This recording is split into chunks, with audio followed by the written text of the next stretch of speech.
आज जो ये कन्वेंशन सेंटर का भूमि पूजन हो रहा है, मेरे हिसाब से ये जो भगवान बुद्ध ने जब अपना परिवार और दरबार त्याग करके विश्व के शांति के लिए जो निकल गए ना, उसी के कड़ी में एक कड़ी आज जो है यहाँ हो रहा है मेरे विचार से। जैसे फूल के माला में फूल उगते उगते जाते हैं, एक फूल ये बहुत ही ऐतिहासिक और महत्वपूर्ण है, इसलिए कि करीब करीब 2600 वर्ष के दौरान में आज ये जो हो रहा है वो भारत के जो क्या कहते हैं सेंटर अथवा भारत के जो हृदय में ये जो फूल आप लोग उगा रहे हैं, ये बहुत आवश्यकता थी।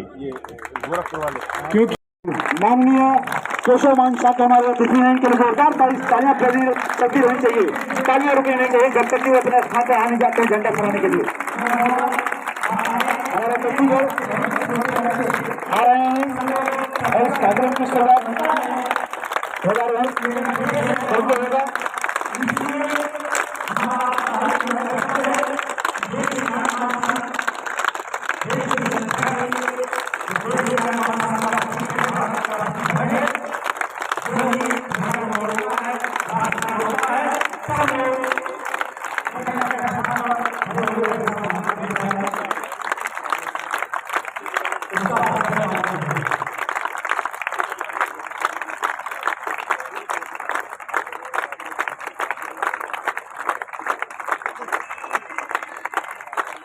चल के नहीं जाएगा।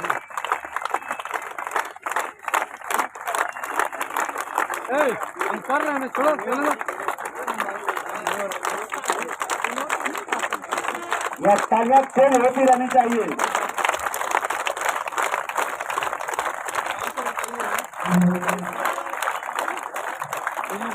तालियां तेज होती रहनी चाहिए।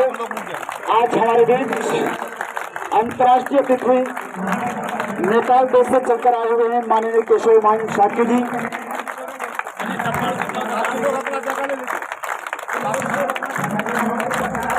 सभी लोग या तालियां जोरदार चलते रहना चाहिए, बजते रहना चाहिए।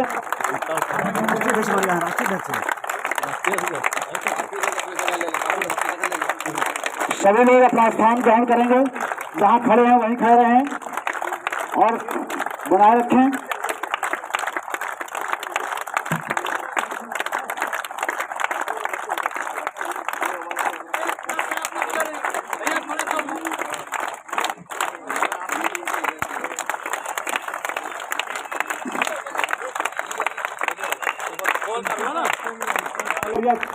चंद समय में ही इस कार्यक्रम को हम आगे बढ़ाएंगे। यह तालियां जोरदार बजती रहनी चाहिए। नीचे देखिए मदन जी। हमारे बीच सम्राट कश्यप क्लब के राष्ट्रीय अध्यक्ष महोदय मौजूद हैं। सम्राट कश्यप शाखा दिल्ली प्रदेश के अध्यक्ष महोदय जी मौजूद हैं। सम्राट कश्यप क्लब के राष्ट्रीय प्रवक्ता माननीय डॉक्टर शैतान मौर्य जी मौजूद हैं। और अतिथि के रूप में जो अंतर्राष्ट्रीय अतिथि हैं माननीय केशव मान शाक्य, जो पूर्व कैबिनेट मंत्री नेपाल सरकार से हैं।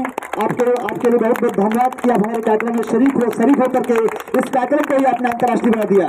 तो जोरदार चाहूंगा इस तालियों के साथ, जवाब के साथ मैं आग्रह करूंगा अपने सम्राट कश्यप के राष्ट्रीय प्रवक्ता माननीय डॉक्टर शैतान मौर्य जी से और दिल्ली प्रदेश समाज सेवक दिल्ली प्रदेश के अध्यक्ष माननीय राजेश कुमार मौर्य जी कि आज यह राष्ट्रीय ध्वज आपके करकमलों द्वारा फहराया जाएगा और हेल्प करेंगे हमारे महाप्रबंधक डॉक्टर आर.के. मौर्य जी।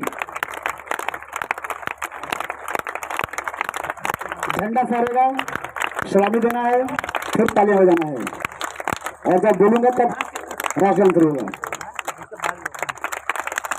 सलामी दो, 1 2 3 एक। राष्ट्रगान प्रारंभ। जड़मन अधिनायक जय हे भारत भाग्य विधाता। पंजाब सिंध गुजरात मराठा द्राविड़ उत्कल गंगा। विंध्य हिमाचल यमुना तरंगा उछल जलधि तरंगा। तब शुभ नामे जागे तब शुभ आशीष मांगे। गाहे तब जय गाथा जन गण मंगलदायक जय हे भारत भाग्य विधाता। जय हे जय हे जय हे जय जय जय जय हे। राशन करेंगे विजयी विजयी विश्व तिरंगा प्यारा। विजयी विश्व तिरंगा प्यारा। इसकी शान न जाने पाए इसकी। मैं आग्रह करूंगा अपने अगले अतिथि माननीय पूर्व कैबिनेट मंत्री माननीय केशव मान शाक्य जी से, जो नेपाल सरकार में पूर्व कैबिनेट मंत्री रहे हैं, और माननीय केशव मान शाक्य जी, डॉक्टर अर्जुन और जी हेल्प करेंगे पंचशील ध्वज फहराने के लिए। पंचशील ध्वज फहरते ही आप सभी लोग तालियां बजाइएगा। और आपके साथ मैं चाहूंगा कि जी आइए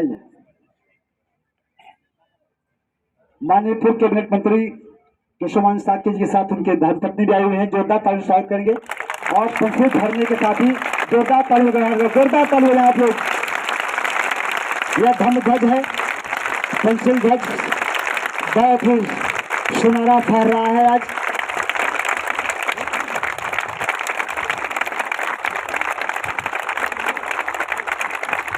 अब तक पश्चात चूंकि आज सम्राट अशोक शाखा दिल्ली प्रदेश के द्वारा हर वर्ष धम्म विजय दिवस का आयोजन किया जाता रहा है, और इस धम्म विजय दिवस के आयोजन के दौरान ही इस बार का धम्म विजय दिवस ऐतिहासिक होने जा रहा है। इस तरह का ऐतिहासिक होने जा रहा है कि आज इसी धम्म विजय दिवस के माध्यम से, धम्म विजय दिवस के दौरान आज सम्राट अशोक कन्वेंशन केंद्र की आधारशिला भी रखी जा रही है। तो अपने आप में यह महत्वपूर्ण हो जाता है, अपने आप में ऐतिहासिक हो जाता है। तो सम्राट अशोक क्लब के राष्ट्रीय अध्यक्ष माननीय दीनानाथ मौर्य जी के द्वारा सम्राट अशोक क्लब का धम्म ध्वज को फहराएंगे हमारे राष्ट्रीय अध्यक्ष महोदय जी माननीय दीनानाथ मौर्य जी, और माननीय डॉक्टर आरपी जी आप हेल्प करेंगे। जोरदार तालियां बजाएंगे और यह तालियां रुकनी नहीं चाहिए, जबरदस्त, क्योंकि ऐतिहासिक का कहना चाहने वाला है। तालियां भी ऐतिहासिक होनी चाहिए, तालियां भी ऐतिहासिक होनी चाहिए।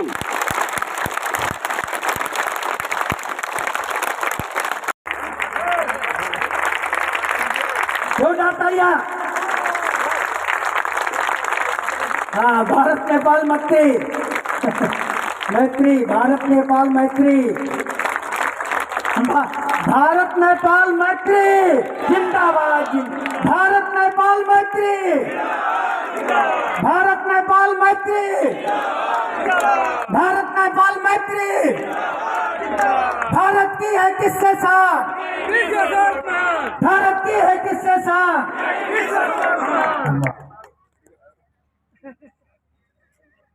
उनका जो है विदा अथवा ये वैकेशन होता है, तो हम इसमें वहाँ भी नेपाल में भी ये दशहरा का ही सीज़न है, लेकिन हम जो है उसमें घूमने जाते थे। तो इंडिया में प्रायः इंडिया में जाते थे। तो आपका निमंत्रण आने के बाद हमने अपना प्रोग्राम चेंज किया, तो सोचा हमने फैमिली में बात किया, तो ठीक है इस बार जो है दिल्ली के आसपास घूमने जाएं और ये कार्यक्रम में भी हम अपना सहभागिता जताएं, ताकि ये हमारे लिए गौरव का विषय है। आज जो ये कन्वेंशन सेंटर का भूमि पूजन हो रहा है, मेरे हिसाब से ये जो भगवान बुद्ध ने जब अपना परिवार और दरबार त्याग करके विश्व के शांति के लिए जो निकल गए ना, उसी के कड़ी में एक कड़ी आज जो है यहाँ हो रहा है मेरे विचार से।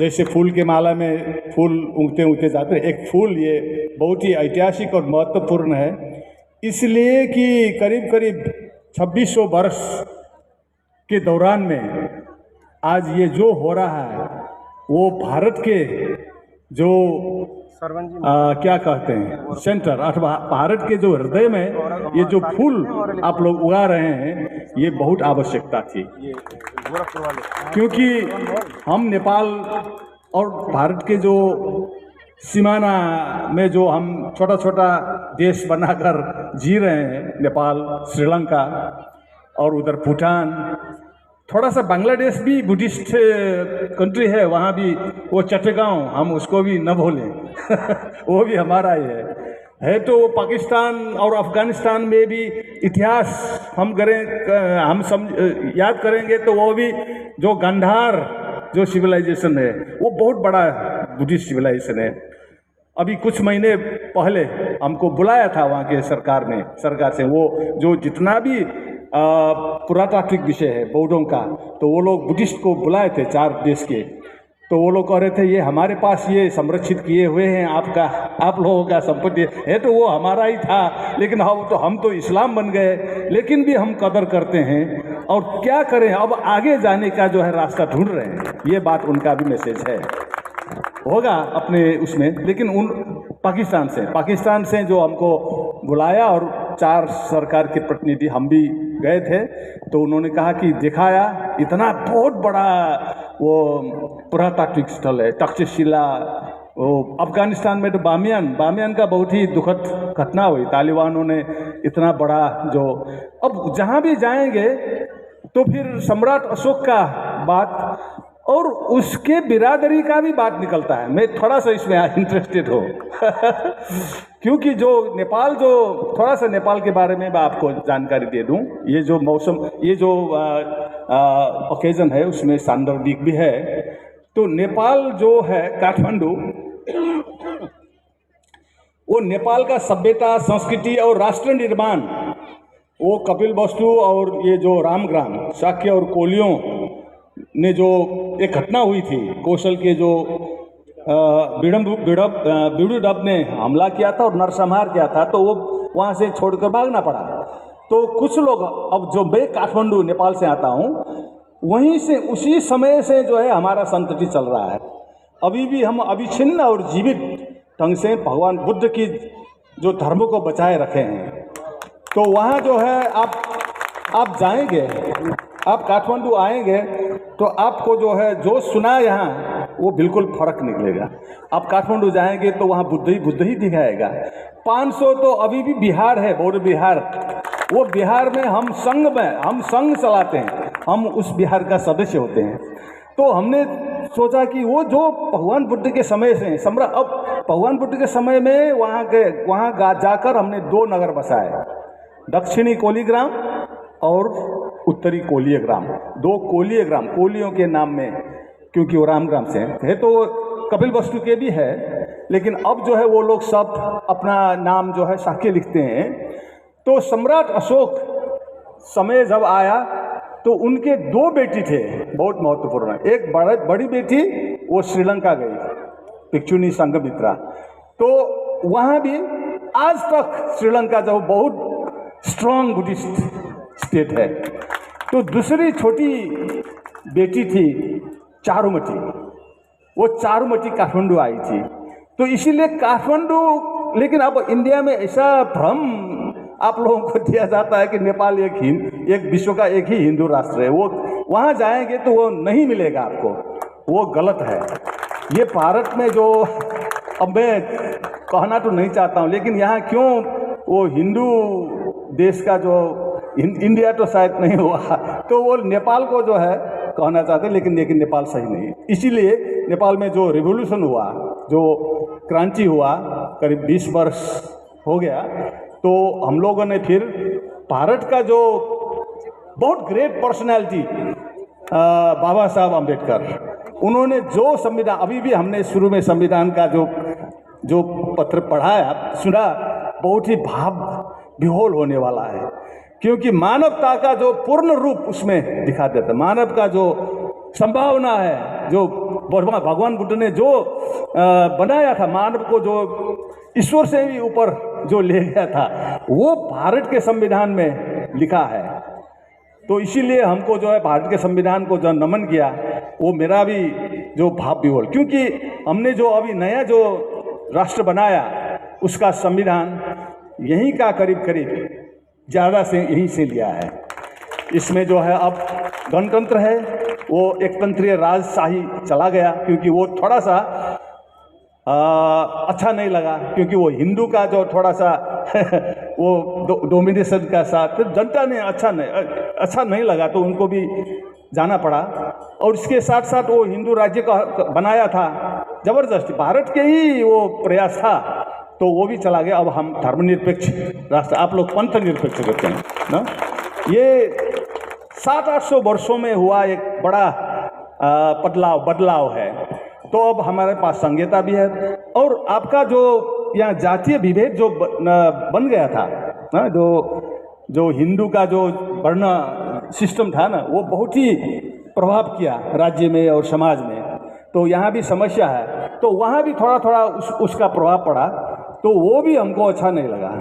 इसीलिए हमने क्या किया कि उसको जो है सभी को समानता, आपका भी समानता का नारा है, हाँ, सबको बराबर करने का, सबको ऊंचा निकालने, सबको ऊपर उठाने का।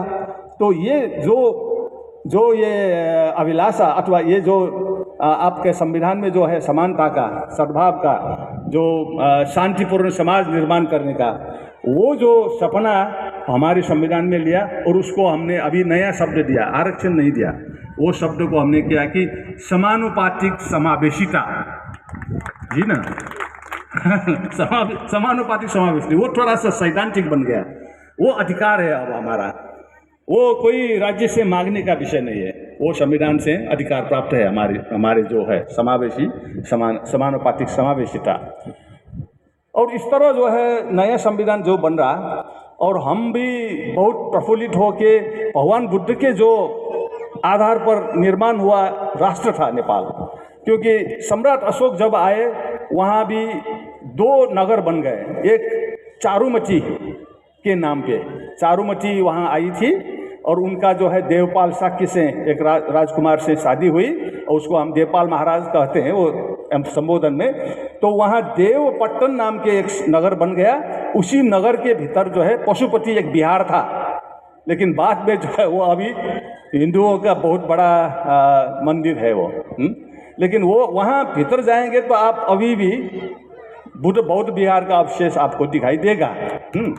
एक छोटा सा जानकारी। और दूसरा जो है वो एक नदी है, बागमती नदी। बागमती नदी के दक्षिण पर सम्राट अशोक के नाम से एक नगर बनाया, नया नगर। वो सम्राट अशोक के समय में अशोक पट्टन कहते हैं, और हम लोग अभी उसको पाटन कहते हैं। और उसका थोड़ा सा औपचारिक नाम में ललितपुर कहते हैं। वो ललितपुर जो है कपिलवस्तु अथवा रामग्राम या सम्राट अशोक के समय में जितना भी कला कौशल और संस्कृति, कला कौशल संस्कृति और मानव का जो आप देखेंगे तो इतना कलात्मक शहर आप शायद विश्व में कहीं भी नहीं मिलेगा अभी भी। ललितपुर, वहाँ करीब 300 विहार है। सब विहार जो है कलाकृति से भरा हुआ है, बुद्ध का मूर्ति वगैरह, और बहुत ही। अब इसका प्रमाण मैं जो कह रहा हूँ आपको शायद मैं झूठ बोल रहा हूँ, लेकिन इसका साक्षी तो है यही मंच पर, क्योंकि करीब कितना 6-7 महीना हो गए थे। आप ये मंच में आसीन सभी नेतृत्वगण, ये सम्राट अशोक क्लब के राष्ट्रीय अध्यक्ष से लेकर जो है प्रदेश के अध्यक्ष लोग, अब आप जो नहीं आ पाए उस समय थोड़ा सा आपका समस्या था, तो आप लोग आए थे 7 लोग, तो उन लोगों को दिखाया हमने। तो अभी भी जीवित हैं, वो झूठ नहीं है, वो सच्ची है, वो यथार्थता है। तो बुद्ध का जो सम्राट अशोक का जो देन था, उसको जो है वो चारुमती बिहार का जो एरिया था, वो ही पहले जो है सम्राट अशोक के समय में राज्य का केंद्र भी था। और बाद में लिच्छवी लोग आए, वहीं उसी को केंद्र बनाकर फिर लिच्छवियों ने भी बुद्ध धर्म को बहुत बढ़ावा दिया। लेकिन करीब 700-800 वर्ष पहले अथवा 1000 वर्ष के उसमें थोड़ा सा उसमें अप एंड डाउन हुआ। कुछ हमको शंकराचार्य का एक कथन है, वो आकर बहुत सी नुकसान किया था, लेकिन हम लोग ने उसको डट कर सामना किया और अच्छा समय में भी और बुरे समय में भी हमने संघर्ष करके ये सम्राट अशोक का जो संस्कृति सभ्यता को भी बचाया है। भगवान बुद्ध का तो वो जो उपदेश को तो हमने वहीं रखा है, हमने अपने जीवन जी रहा हूँ। तो भारत फिर इतना बड़ा और सेंटर तो भारत है ना इसका, हम लोग तो उसको बचाए रखे हैं।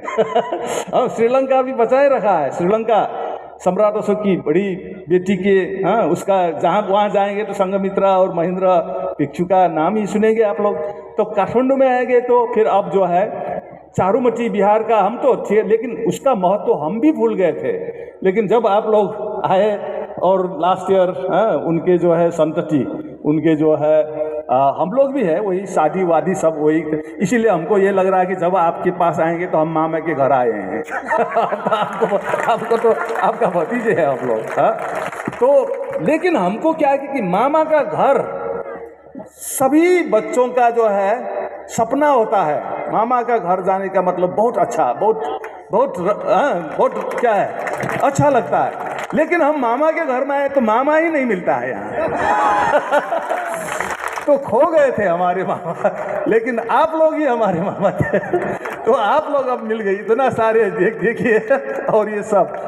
हम तो अब ये जो पांजा है उसको बहुत गर्व और खुशी होने की बात है। तो उनका घर, मामा का घर आज जो है अब भूमि स्थापना हो रहा है। तो इसका खुशी आप लोगों से ज़्यादा हमारे लिए है। तो अब जो भारत में केंद्र नहीं था, हम किससे बात करें जब यहाँ आएंगे तो बुद्धिज्म के बारे में, सम्राट अशोक के बारे में, अथवा हमारा जो समाज धर्म और विकास अथवा आगे कैसे जाए, ये सब गैप था। और हमने जो है 2-3 साल पहले डॉक्टर सच्चिदानंद मौर्य जी का यूट्यूब देखा था काठमांडू में। तो हमको लगा कि ये आदमी को हमको काठमांडू बुलाकर सुनना है, लेकिन वो संभव नहीं हुआ। लेकिन बाद में क्या हुआ कि अच्छा क्या हुआ कि ये इंडिया में भी ये दूसरे कार्यक्रम में आते हैं। तो उसमें से एक छोटा सा इंटरव्यू किसी ने देखा, अब नाम लेना पड़ेगा, राम नारायण मौर्य जी, वो कहीं तो उसने हमारा जो यूट्यूब देखा और आपका कार्यक्रम वो गाजीपुर में हो रहा था। तो उसने हमारा जीवनदीप जी, उनको से कहा कि इनको बुलाओ। मुझे जो है वहाँ सहभागी कराने का शायद जी लेकिन फिर बात हो गया और जीवनदीप जी के मार्फत मैं गाजीपुर पहुंचा और आप लोगों से जान पहचान हुआ। इसके बाद फिर आप लोग थोड़ा सा रेकी में 2-3 लोग काठमांडू आए, दिखाया और उन्होंने सोचा ये तो काठमांडू तो सम्राट अशोक क्लब, अगर नेपाल के काठमांडू नहीं गए और उसके जान पहचान है क्या सम्राट क्लब। सम्राट अशोक क्लब का कोई अर्थ नहीं, क्योंकि अपने जो बुआ के घर नहीं आए तो क्या हम कैसे मामा आपको मानेंगे। तो इस तरह जो है तो फिर आपका पूरा नेतृत्व वर्ग एक गाड़ी में जितना आता है उतना आया और देखा। और वहाँ के हमारे जो छोटे मोटे जो भी है संगठन वगैरह, साक्यों का संगठन और बुद्धिस्टों का संगठन, युवकों का संगठन से आप लोग मिले और चारुमती गए, आपको चारुमती के जो परिवारों से मिले और हमारा संबंध बढ़ते गए और हम निर्धक हुए। अब जब भी आप बुलाएंगे तो हम मामा बुला रहा है तो हम जो है भांजा जो कैसे नहीं आए। हमारे लिए तो ये 4 पर्व में जो अपने बेटी को बुलाते हैं ना, उसी तरह जो है हम यहाँ आ गए आपके ये पर्व में। बहुत अब सफलता की शुभकामना है। और भी आप लोगों को काठमांडू आना है, देखना है और आना जाना है और बहुत विषय में हम लोग जो है विचार विमर्श करना है आगे जाने का। अब जो है आगे जाने का रास्ता, पहले तो कुछ भी नहीं था, कुछ अंधकार जैसा था। अब प्रकाश आप लोगों ने जो है सभी जगह में प्रकाश का देना शुरू कर दिया। अब हमको आगे जाने का साथ मिलकर, मेरे विचार से हमको जो है श्रीलंका के जो है वहाँ भी संपर्क करना है और चट्टगांव बांग्लादेश में भी संपर्क करना है। ताकि पाकिस्तान अफगानिस्तान में तो अभी कोई है नहीं, है तो हमारा संपत्ति है वहाँ, खजाना तो बहुत है, लेकिन वो लोग भी कहते हैं कि आप लोगों का खजाना आप इसका क्या ले जाओ। ये